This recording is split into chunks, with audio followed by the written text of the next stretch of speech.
I've helped thousands of people lose fat, build muscle, and get healthy, and here's a situation I encounter all too often. So let's say Chris has been following his meal plan and his workout plan for a couple of months, and he's made steady improvements. Then, one night after work, he heads out with some friends, and he eats more of the greasy, delicious food than he wanted to eat. Then, immediately afterward, he's upset with himself. He's berating himself for ruining his diet. Perfect, Chris, he thinks. There goes this week's progress. I can't believe how weak I am. I can't hang out with some friends without stuffing my fat face with junk food. Pathetic. You know what? I'm going to eat ice cream when I get home too, because that's what a slob, that's what a pig would do, right? So then later that night, Chris gobbles down a couple containers of Jenny's gooey butter cake. Good choice. And plods to bed, disgusted with himself. Well, it didn't have to go this way, because the path from nibbling on some nachos and wings to slurping down pints of ice cream was manufactured by Chris. His story about why he ate the food in the first place, I'm weak, and his conclusion, my diet is blown, were unnecessarily pessimistic. If he had rejected his knee-jerk reaction to the snacking, and if he had reframed it, the outcome would have been very different. Hold on, Chris, he could have said to himself. I didn't eat that much. Some chicken wings and some nachos is a few hundred calories. Also, eating a little too much today doesn't mean I'm weak. Look at how good I've been so far. I've been bringing lunches to work. I've been turning down the cookies, donuts, and candies that everybody passes around. And so tonight was a hiccup, and I'll just forgive myself and carry on, because nobody is perfect in this game, and you don't have to be. And that, my friends, is the secret to guilt-free eating and exercising. So long as you can do the important things fairly well most of the time, and so long as you can stay cool when you stumble, and you will stumble occasionally, we all do, you will never struggle to improve your body composition. Things might take a little bit longer, or they might be a little bit less straightforward than you'd like, but you will never lose the plot. So the next time you face adversity of any kind in your diet, in your exercise, or in any other aspect of your life, really pay attention to your explanatory style. And if it's tainted with pessimism, if the story is permanent, universal, or self-abusive in nature, stop and dispute your assumptions. Also, if you want more of my musings on mastering the inner game of getting fit, check out my newest book, Muscle for Life, over at muscleforlifebook.com, muscleforlifebook.com, because in it I share wisdom and insights on how to tackle the 3 ugliest inner game ogres standing between you and the body you really want. And I call them the purpose phantom, the time troll, and the consistency creature. And if you want to finally feel like your fitness regimen is on autopilot, you need to overcome these obstacles and temptations. And Muscle for Life will show you how. Head over to muscleforlifebook.com now and get your copy today. Hello, lovely listener. I am Mike Matthews. This is Muscle for Life. Thank you for joining me today. If you haven't already, please do kick off the new year by subscribing to the show, because then you won't miss new episodes, and it helps me by boosting the ranking of the show in the various charts. And in this episode, I'm going to be talking about calf training and answering a common question that I get, specifically about genetics. How much can genetics get in the way of calf development? And this is something that is near and dear to me, because if you look closely enough, all emperors have clay feet, as the saying goes. And in my case, it's clay calves. I've always had small calves, and I've always joked about my calf genetics. If you look at my dad, for example, he basically doesn't have calf muscles. He has ankles that go to his knees. And I inherited his graceful dress legs, because I too basically had no calves when I started training, even though I played a lot of roller hockey and ice hockey, which of course uses your calf muscles a lot. You'd think that I would get some calf development, at least something, but none. Now, does that mean, though, that no matter what I do, I will always have spindly little shanks coming out of my shorts? Does it mean that no amount of calf raises are going to save me? That I basically am going to broke with the calves I came with?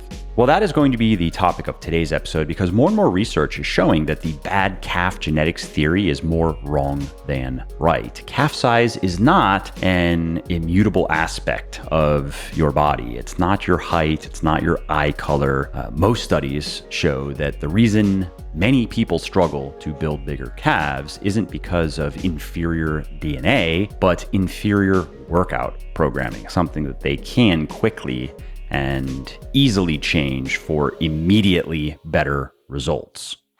All right, so let's start with why many people think that calf size is mostly genetic, that you can't simply train your calves to get them bigger and bigger like you can with other muscle groups. And it mostly comes down to anecdotes. It mostly comes down to people in gyms who have calves, who have never trained them at all, who rarely train them, or who do train them, but started with big calves and responded really well to the calf training. And if you have been in gyms for any period of time, you probably have some people who immediately came to mind. For example, someone I knew with probably the best calves I have ever seen in any gym, period, never trained them, ever. He never did a single rep of a calf raise. He was fat for a while, and that often is correlated to having great calves. You have people who were overweight for a long time, and then they are now in shape and they have awesome calves. And obviously, I'm mostly talking about guys here. It's mostly guys who care about calf size for sure, but even calf definition.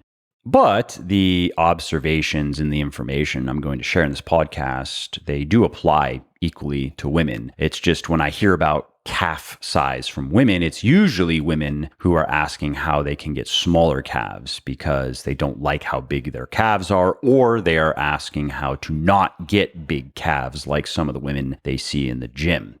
Anyway, so this guy, his name is Adam. And again, he had the biggest and most defined calves I've ever seen. He never trained them. He was overweight for a while. He got into good shape, and he would get asked all the time in gyms how he got his calves. Just give me your calf training routine.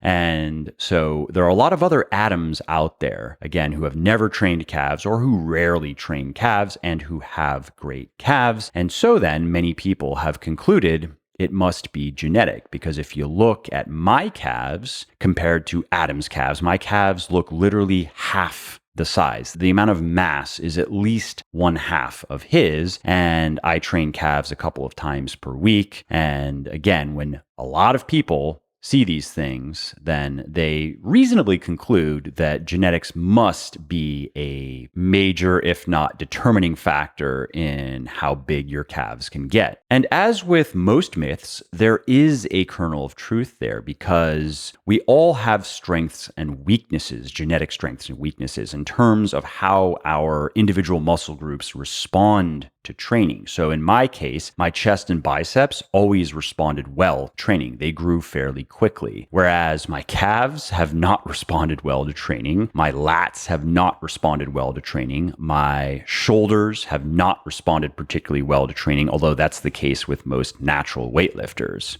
And in other people, they have great responding calves. They have great responding triceps or shoulders, but maybe their pecs and their biceps don't respond well to training. It takes a lot more work for them to get the pecs and biceps that they want. Now, a good example of this comes from a study conducted by scientists at CUNY Layman College. And in this study, the researchers had 26 young, untrained men perform 4 sets of calf raises twice per week, 2 sets of standing and then 2 sets of seated calf raises. And the participants performed the exercises using one leg at a time. So those were unilateral sets. And then they did all of the exercises with one leg using light weights in a high rep range. So that's 20 to 30 reps per set. And then all of the exercises exercises with the other leg using heavier weights in a lower rep range of 6 to 10 reps per set. And after 8 weeks, the researchers used ultrasound to measure how much calves had grown. And on the whole, everybody's calves grew about 8 to 14%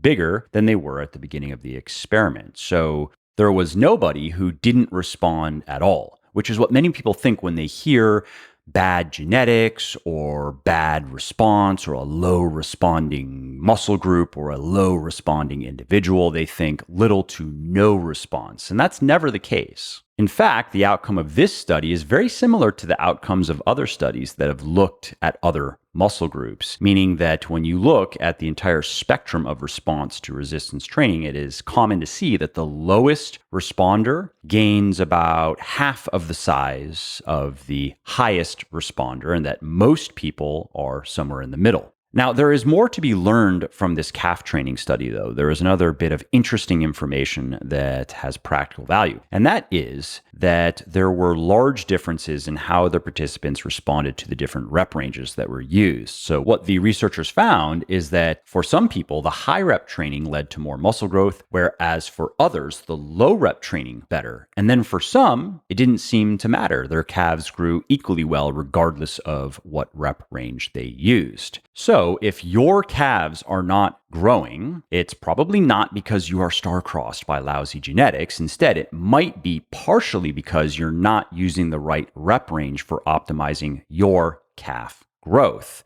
And you also might not be doing enough volume. For example, we have a lot of research that shows once you have exhausted your newbie gains, which is the first maybe 6 to 9 months of training for most people, the amount of volume that is needed to continue gaining muscle goes up sharply. So for the first, even year or so, about 10 hard sets per major muscle group per week is going to produce more or less all of the muscle growth that you can experience. It doesn't matter if you do more training than that, you are probably not going to gain more muscle. But as you move into year 2 and certainly into year 3, based on having worked with thousands of people over the years, there is a point where that 10 hard sets per major muscle group per week is not enough to continue progressing, and it needs to go up by a lot, not by 10 to 20%, by like 50, 60, 70%. It needs to go up to 15 to 17 or even 18 hard sets per major muscle group per week. And that is true all muscle group, including the calves. Now, how many people do you know who are complaining about having small calves while also doing 15, 16, 17, maybe even upward of 20 hard sets for their calves every week, split up into 2 or 3 different training sessions, which you would need to do to get the most out of all of that volume? And in case you're not familiar with the term, a hard set is a working set, a heavy set close to muscle failure, or in the case of the calves, you could really go right up to muscle failure because you're not going to get hurt taking your seated calf raise to absolute failure in the same way as taking your deadlift to absolute failure, which of course I would never recommend. And so we have now 2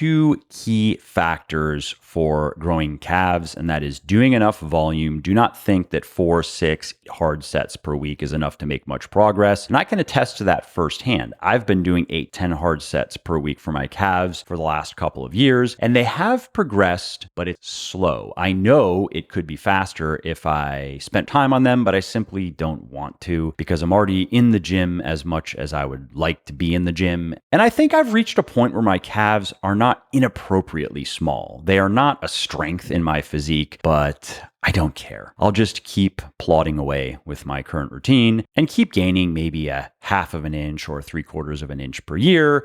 And in a couple of years, I may officially have big calves. I'll announce it with much triumphalism on social media if it happens. And so anyway, we have this volume piece, this volume requirement that's necessary for building calves. And then we have this rep range component that came out of this study. And you might might be wondering how to find your best rep range. And you have two options here. One, you can experiment in your training and measure your calves before and after training blocks and work in just one rep range in that training block at least a couple of months. For example, you could do a couple of months of 4 to 6 reps, measure before and after, and then you could do a couple of months of, call it 8 to 12, measure before and after, or you can periodize. You can do, call it 2 to 4 weeks of 4 to 6, and then 2 to 4 weeks of 8 to 12. You could even do 2 to 4 weeks of 20 to 30 if you want to do that, and know that whatever the best rep range is for you, you are going to be hitting it. And you might also benefit further from the inclusion of the other rep ranges. If we look at the research on periodizing training on the whole, for example, we know that in intermediate and advanced weightlifters in particular, they make better progress. It's been shown, particularly with strength, that intermediate and advanced weightlifters gain strength faster with properly periodized training, rather than just linear training where you train in one rep range with a certain amount of weight, a percentage of one rep max. Maybe it's 85% of one rep max, 4 to 6 reps, like with my Bigger, Leaner, Stronger program.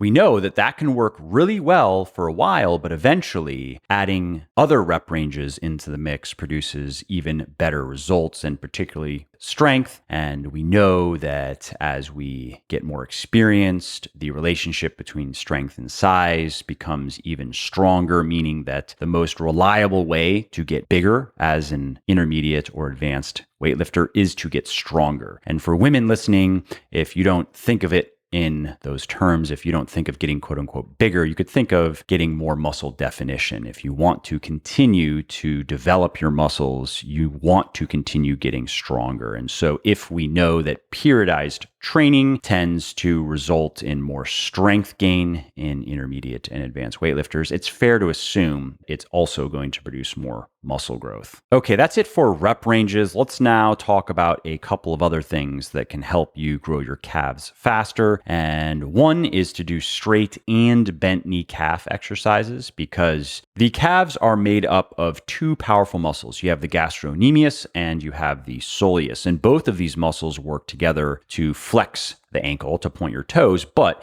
they do differ in an important way. The soleus is attached to the ankle back of the shin bones, whereas the gastrocnemius is attached to your ankle and your thigh bone, which means that it also plays a role in knee flexion, in bending your knee. And we don't need to get into the biomechanics of that, other than to say that whenever you do calf exercises with straight knees, the gastrocnemius is more involved than the soleus. And whenever you do calf exercises with bent knees, the opposite is true. Therefore, if you want to maximize your strength and size in your calves, then you want to do calf exercises with knees bent and straight. Varying your foot position is also a good tip, because the gastrocnemius, and that's really the muscle that you see when you look at your calf. That's the big muscle. The soleus you don't see.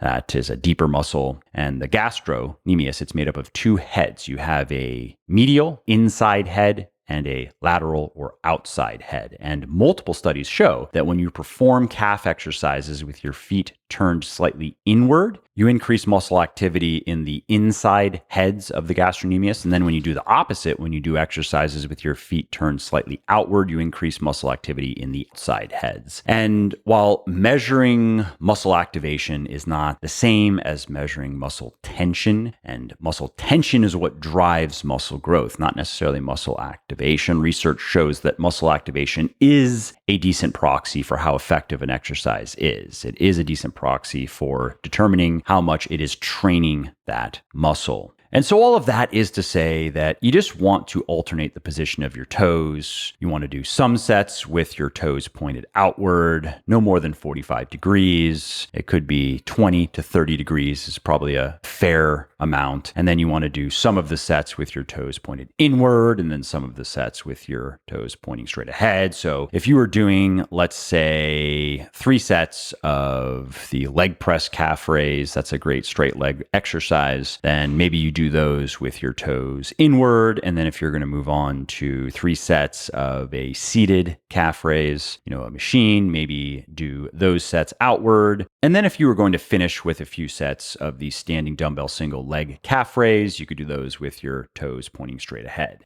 And since we are talking exercises, if you were wondering which exercises are best, 10 of my favorites are the seated calf raise machine, the leg press calf raise, the standing barbell calf raise, the standing calf raise machine. I prefer the machine, but if your gym doesn't have a machine, you use a barbell or you can use dumbbells, which brings me to my next exercise, the standing dumbbell single leg calf raise, the seated dumbbell calf raise, the donkey calf raise, the body weight single leg calf raise, the Smith machine calf raise, and the farmers. That's a pretty good list. You definitely don't need any other exercises than those to get great calves. And lastly, if you do have small calves or if your calves have never responded well to training, I do empathize. I totally understand. And so just be patient. Be patient with your training and know that even if you are at bottom of the response spectrum, and my calves probably are, nobody's calves are non-responders. If you train your calves with enough volume and if you vary rep ranges and if you do the right exercises and if you eat enough food and sleep enough and do the things that you need to do to recover and support muscle growth, your calves will grow. They might not grow as quick or as somebody else's calves, but they will get bigger. Well, I hope you liked this episode. I hope you found it helpful. And if you did, subscribe to the show because it makes sure that you don't miss new episodes. And it also helps me because it increases the rankings of the show a little bit, which of course then makes it a little bit more easily found by other people who may like it just as much as you. And if you didn't like something about this episode or about the show in general, or if you have ideas or suggestions or just feedback to share, shoot me an email, mike@muscleforlife.com, muscleforlife.com, and let me know what I could do better or just what your thoughts are about maybe what you'd like to see me do in the future. I read everything myself. I'm always looking for new ideas and constructive feedback. So thanks again for listening to this episode, and I hope to hear from you soon.